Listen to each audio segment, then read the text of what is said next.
Alô, turma boa do canal Ave Mais. Grande abraço para você ligado agora bem cedinho aqui no Acorda Vascaíno. O meu papo hoje é sobre juventude, que implica em saúde e também, por incrível que possa parecer, em amadurecimento. O Vasco tem um desafio domingo contra o Sport, que é uma prova de fogo para o time todo. Claro, é uma partida decisiva, é uma partida faltando 4 rodadas para se encerrar uma batalha de ano inteiro, um objetivo de acesso para todo esse grupo que vai se enfrentar o Sport em Recife, que tem a mesma perspectiva, a mesma vontade de vencer e também chegar.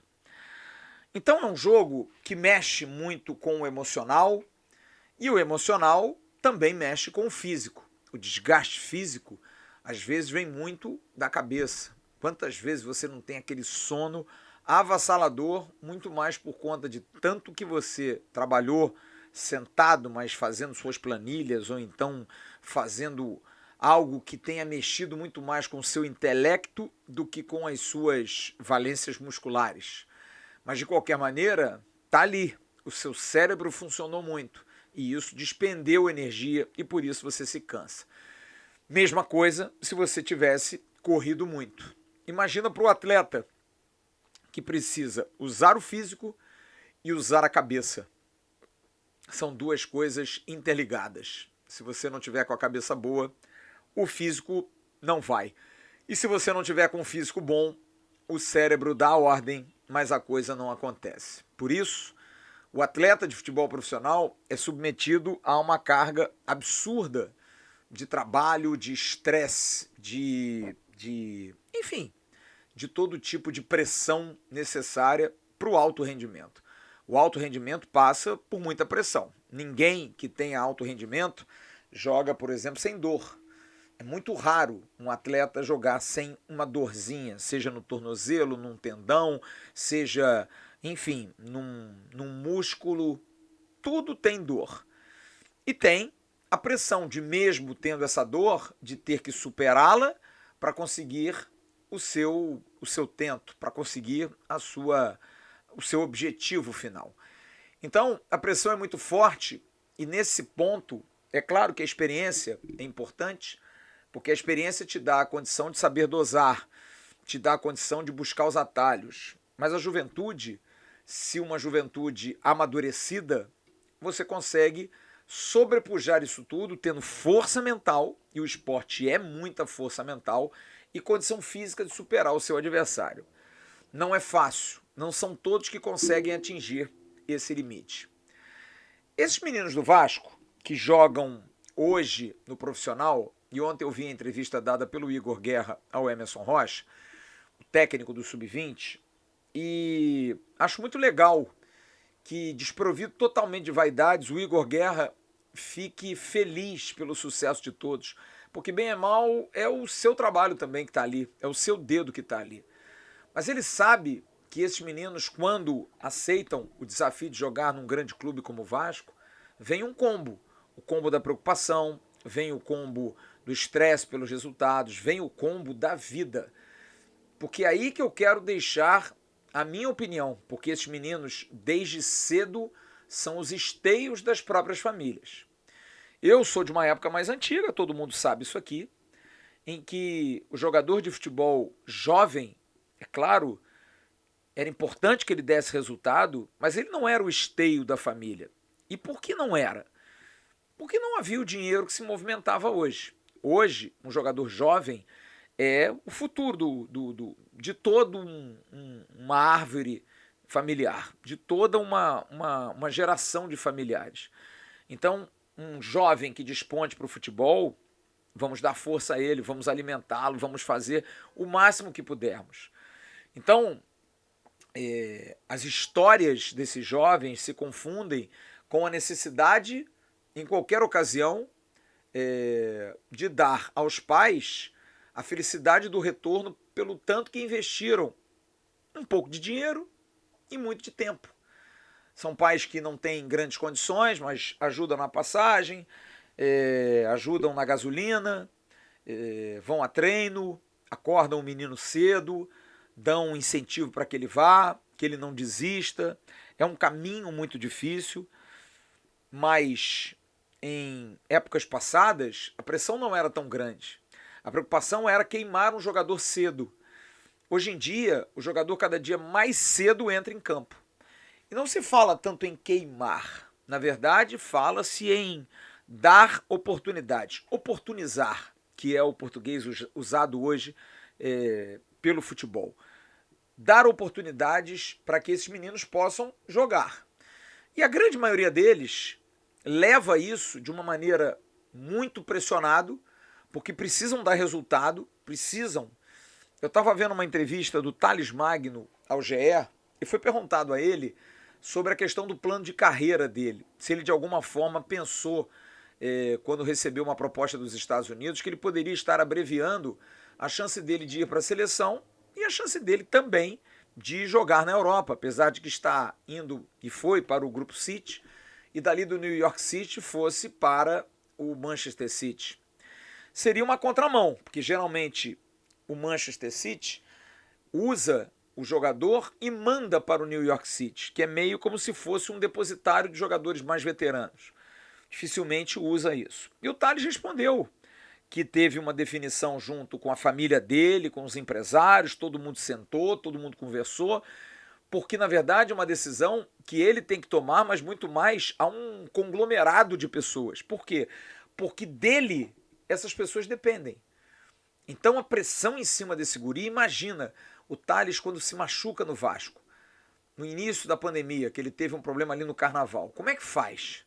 Imagina, ele em 2019 é lançado pelo Vanderlei Luxemburgo, começa a botar a cabecinha para fora e sofre uma lesão na seleção. E aí vem para o ano seguinte, já não é a mesma coisa, tem outra lesão. O ano de 2020 do Thales Magno foi terrível no Vasco, junto com o time. Caiu com a equipe para a segunda divisão e não jogou absolutamente nada. Então essas condições adversas do Thales pesam numa hora dele pensar em ter uma proposta do exterior. E aí ele tem uma proposta do New York City, que com certeza não é das melhores propostas. Eu conheço bem o mercado norte-americano. É um mercado muito restrito em relação a valores. Melhorou muito. Na época, em 2013, quando o Juninho Pernambucano foi para lá, haviam 3 jogadores que estavam no budget que é pago pela Federação Norte-Americana, budget, daí o valor disponibilizado. Era o Rafa Marques, o Thierry Henry e o australiano Tim Cahill. Eram os 3 do New York Red Bull. E o Juninho foi ganhando um salário baixo, 0 praticamente, porque ali havia um valor disponível. Os Estados Unidos já melhoraram, pagam melhor, mas com certeza Thales Magno não está ganhando nem metade daquilo que ele ganharia na Europa. Mas isso faz parte de um apelo, porque senão o Thales Magno talvez não proliferasse, talvez ficasse pelo caminho, como muitos ficaram. Nascido dentro de uma possibilidade grande, criou-se um astro dentro do Vasco e a coisa não andou. Tanto é que a venda dele, que foi muito boa, mais de 43 milhões, deu ali um tamanho que, na minha opinião, não merecia. Porque o Thales de 2019 foi um, o Thales de 20 foi outro. Foi muito mal, muito mal. As lesões atrapalharam, a maneira como ele taticamente se comportava em campo, enfim. Então, o Thales Magno precisava aceitar.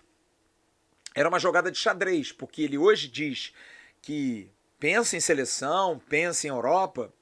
Eu só não sei se a seleção e a Europa pensam no Thales Magno jogando nos Estados Unidos. Mas que bom para ele. Ele está numa situação melhor, ele mora em Manhattan, ele mora em Nova York, deve morar num bom apartamento, tem toda a condição, estrutura que ele nunca teve no Vasco, deve ganhar um bom salário. Talvez não jogue Europa. A gente tem aí um exemplo de jogadores que viviam na possibilidade de jogar na seleção. E se foram, eu tive a oportunidade de trabalhar diretamente com o Deco, e me lembro como se fosse hoje na cidade do Porto, conversando com o Deco estava na expectativa de ir para a seleção na Copa de 2002, jogando muito que ele estava no Porto. E ele viu que não dava, porque tinha muita gente na posição dele, o Ronaldinho Gaúcho voando, o Kaká, ele não iria jogar. e ele tinha uma possibilidade de se naturalizar português e entrar como não comunitário numa possibilidade dele ir para o Barcelona.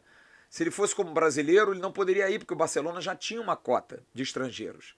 E ele trocou a nacionalidade dele pelo futuro dele. O futuro dele era muito mais importante, então ele virou português, porque senão ele gostaria de jogar na seleção brasileira. Mas isso é mais um exemplo de escolhas que precisam ser feitas, por quê? Porque esses jovens, a época Deco era muito jovem, assim como o Thales agora, precisam tomar essas decisões. Então, diante de uma situação como essa, é muito fácil a gente entender por que esses meninos hoje conseguem suportar uma pressão da Ilha do Retiro. Não é tão difícil para eles, a vida já os pressiona muito. Imagina o caso do Ignaldo. Ignaldo era um menino que até 17 anos estava no Maranhão. Não jogava profissionalmente praticamente, veio para jogar no Arte Sul, fez um bom campeonato e o Vasco pegou e agora o contrata. Imagina para a cabeça desse menino o que não é uma mudança radical dessa. De sair, de morar em São Januário para uma casinha melhor, um local melhor, de ganhar um salário maior, ao invés de ganhar 1.500, R$ 2.000, ganhar 20 mil, 30 mil. Não tá bom? Não tá ótimo? Não é o ideal para um jogador de futebol, mas para a vida dele, tão apertada, tão dura, é uma realidade. Então esses meninos de hoje têm uma diferença em relação aos meninos do passado. Os meninos do passado não tinham tanto essa responsabilidade. O mundo não os cobrava tanto. O mundo não ficava tanto em cima deles. Eu me lembro quando em 1982 o Maradona, muito jovem, foi expulso no jogo contra o Brasil porque deu uma entrada no Batista. O comentário era que ele não devia ter feito aquilo, porque ele era muito jovem, estaria ali queimando o seu futuro. E o Maradona, 4 anos depois, foi o grande artífice da seleção argentina campeão do mundo no México. E ele conseguiu superar, imagina. Se ele não supera, imagina o Dunga, que em 1990 havia sido campeão com a seleção 7 anos antes, em 83, jogando o Mundial Sub-20, na verdade o Mundial Júnior, como se chamava à época, no México, decidindo contra a Argentina, no Estádio Azteca lotado, 1-0 Brasil, e o Dunga jogou como titular. E depois de 7 anos, ele era o jogador da seleção em 90 e é taxado como a era Dunga. Ainda jovem, imagina só o que não é para o Dunga. Porque 7 anos depois, Dunga deveria ter aí seus 23, 24 anos, que já é uma idade para a vida jovem, mas para futebol já meia idade. Ele conseguiu superar isso. E 4 anos depois ergueu a taça de campeão do mundo. Então, para esse tipo de jogador, jogar numa pressão como essa, jogar numa Ilha do Retiro é mole. Ontem eu tive a oportunidade de ouvir o Zé do Carmo. E o Zé do Carmo foi campeão no Vasco, comeu o pão que o diabo amassou na vida dele. Veio muito pobre, jogando no Santa Cruz, e aí conseguiu buscar uma oportunidade, veio para o Rio de Janeiro e tornou-se o jogador que ele se tornou. Imagina para o Zé do Carmo o que é jogar. E ele me falou ontem, cara, o que é jogar na Ilha do Retiro para quem não tinha comida, para quem tinha dificuldade no dia a dia. Jogar uma partida como essa é um jogo gostoso, cara. É muito gostoso, eu quero jogar isso. Então eu acredito muito nos jovens por conta desse preparo e principalmente por conta da questão física. E esses meninos têm uma coisa, assim como os meninos que jogam em Fluminense, em Flamengo, em Corinthians, em São Paulo, jogar num time grande, você acostuma porque a base tem sido cada dia mais competitiva, com competições nacionais, transmitidas pela televisão, competições internacionais, tem Copa Libertadores Sub-20. E você tem nessa notoriedade, você aparece tanto, que aquilo ali, jogar com televisão, jogar com entrevista, é normal. Você acaba se acostumando. Então não é uma pressão tão grande em relação a isso. Não é uma relação de um jogador tremer por causa disso. É claro, tem o friozinho na barriga, tem a emoção do jogo, tudo isso passa. Porém, não é porque você rotula o cara de jovem que ele não vai entender o que é jogar uma partida dessa. Por isso que eu confio muito nessa questão da experiência desses jovens, em ter uma vida tão forte de cobrança desde pequenos, que para eles jogar um jogo desses é um prazer. E também a questão de saúde, porque ao mesmo tempo aí vem a questão biológica do jovem estar sempre bem preparado. E é um jogo muito físico, é um jogo muito forte. Como disse o próprio Zé do Carmo, o Sport tem um time veterano, e tem alguns jogadores bem veteranos, Wagner Love, o próprio Fabinho, Sabino, o Sander, lateral esquerdo, é um time mais veterano, diria que mais veterano que o Vasco, mas por isso acho que o Vasco tem que ter um time leve, um time de correria, um time de transição, um time de pegada. Jogando dessa forma, acho que o Vasco tem pleníssimas condições de ganhar do Sport lá dentro.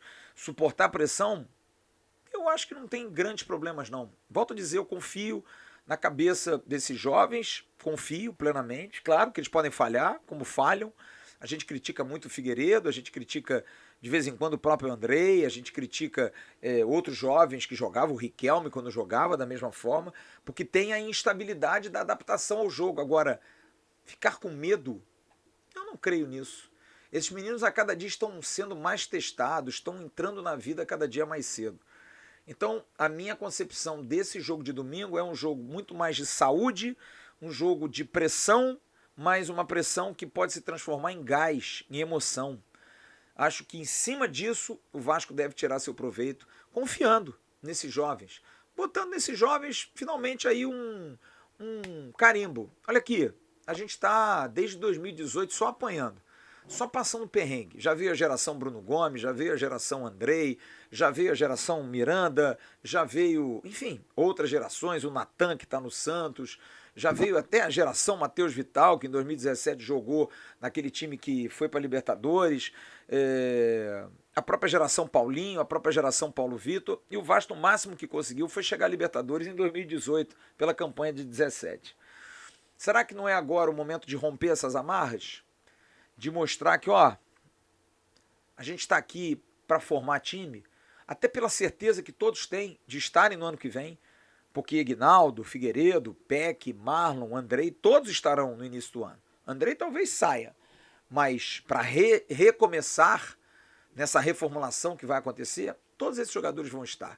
Então, em cima desse planejamento, esses meninos têm aí a chance de dar né, como tiveram ali Bismarck, William, Sorato, Mazinho, Lira e tantos outros jogadores que saíram da base do Vasco numa mesma fornada, numa mesma geração, como foi Felipe, Pedrinho, Carlos Germano, tanta gente que veio jovem e que passou por fases difíceis, por fases pesadas, por fases de provação e saíram. Acho que é o momento dessa rapaziada. Passados aí 3, 4, 5 anos, vendo aí talvez o Miranda um pouco mais antigo, da geração de 2019, aquela geração que chegou à final da Copa São Paulo, perdendo para o São Paulo. De lá para cá, é essa geração aí, Ignaldo, Andrei, Marlon Gomes, que é uma geração vitoriosa. Vem uma outra muito boa aí do Sub-17, do próprio Sub-20, mas o Sub-17 é muito promissor. E esses meninos estão aí jogando, disputando, batendo cabeça, tomando porrada e sendo criticados porque os jogos são passados pela televisão. É a torcida que não quer saber se o menino tem 16 anos e faz a crítica. Então, tudo eu vejo no chat, as pessoas pedem o Paulinho na lateral direita. O Paulinho nunca jogou no profissional. Não é titular firme nem no Sub-20. Porque ele é muito garoto ainda. Mas o torcedor tem uma confiança porque vê o moleque jogar. E o futebol não é um estalar de dedos. Tem muita coisa por trás disso tudo. Então eu confio num time jovem. Eu, se fosse Jorginho, apostaria até na manutenção desse time que está jogando. Talvez aí sem o Nenê. Eu acho que o Nenê, nesse jogo, talvez não seja o mais importante, mas posso queimar minha língua. Eu colocaria ou o Gabriel Peck fazendo aquele esquema com os dois atacantes laterais, com o Ignaldo mais avançado em cima dos dois zagueiros, para marcar os laterais do Sport, ou então colocaria o Alex Teixeira, tirando o Gabriel Peck e fazendo um time mais leve, com uma transição também boa com o Teixeira por dentro. Mas vamos esperar o Jorginho. Só quero depositar aqui minha esperança nos jovens do Vasco.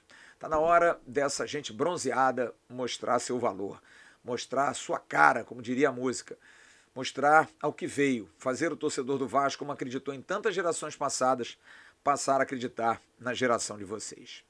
Daqui a pouco tem um Bom Dia Gigante com Emerson Rocha, do canal Atenção Vascaínos. Eu estou à tarde no Boletim AV e à noite eu estou no News. Grande abraço a todos vocês, um ótimo dia, uma ótima quarta-feira, um bom feriado. Tchau, turma.